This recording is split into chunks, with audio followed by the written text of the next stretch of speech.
Yeah, I think first and foremost we got guys competing, and anytime you can create a competitive situation throughout the entire back end, whether it's corner, nickel, any of the safety positions, it's good for your defense. We're able to move guys around in multiple positions, and like I said, as long as we're competing at a high level, and with multiple guys in the depth, I think we become a better team. A lot of people have pointed out Stu Smith and just his development. A guy that Yeah, didn't get a lot of opportunity last year. right. How's he elevated and become one of the leaders? He's a guy that loves to communicate, and as long as you can communicate on defense, you got a shot, right? And so, and he's been able to be a swing guy for us too. He's been in the plug in at nickel in both safety positions, and execute at a high level. So, just him having that opportunity this spring, and that's what the spring is about. Guys having opportunities to go out and show what they have. I think he's going to be a valuable piece, especially in the special teams game as well. Have any of the transfers really stood out? A lot of those guys have played a lot of ball.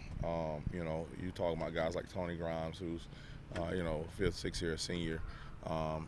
Ryan Turner, who started at Ohio State and came to us from Boston College. Those guys have played a lot of snaps. And then in the back end, as far as safeties, with Crew, who you guys just met with, Taj as well. Those guys, Richard Tony, those guys have played a lot of snaps at other places. So they bring in the experience. The one thing you can't simulate, as far as game day experience, you can't simulate that in practice. And so those guys have all stood out and, like I said, have brought a lot of game snaps into this program. Did you have any connection to Coach Odom at all? I did not. And it's kind of funny. I look around and everybody in the building has either, played for him or worked with him before somewhere. But I did not. I was at Memphis for the last 5 years. Only connection we had was we both coached at Memphis, not at the same time, but at some point. That was about it. Wow, you just got a phone call out of the blue, I guess? I did.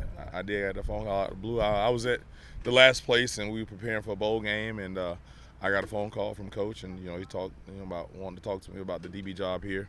And so we had a few conversations, talked with Coach Shear as well. And I like where the program, his vision for it and where it was going to head. And so I decided to make the move. Cruz said one of the things that leads to him being a better leader maybe is that he's a former quarterback, but also 25 years old.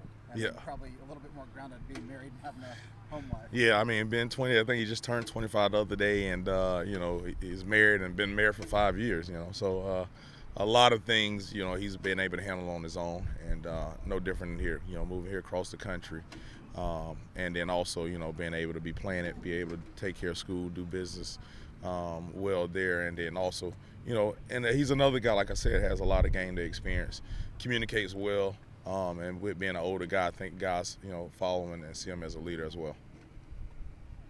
Just how would you describe this defense overall? I love the fact that Coach Shear, has an eager mind to continue to grow. We're not sold on anything other than being good at defense, and whatever that looks like, whether it's a 4 down, 3 down, whatever the case may be. We got to be versatile. And the harder we can make it for the quarterback, but also do a lot of the same things for us, it just looks different for the quarterback. The better we can go play fast and get after quarterbacks. And again, those are the guys that run programs, right? And then you also be able to tackle and get a lot of takeaways, throughout the defense, whether it's forced fumbles or interceptions. That's making of a great defense, and he has a vision of that. And I love the fact that, like I said, he's not sold on just doing one thing and being stuck on that. He's able to be multiple, take ideas and put it into play.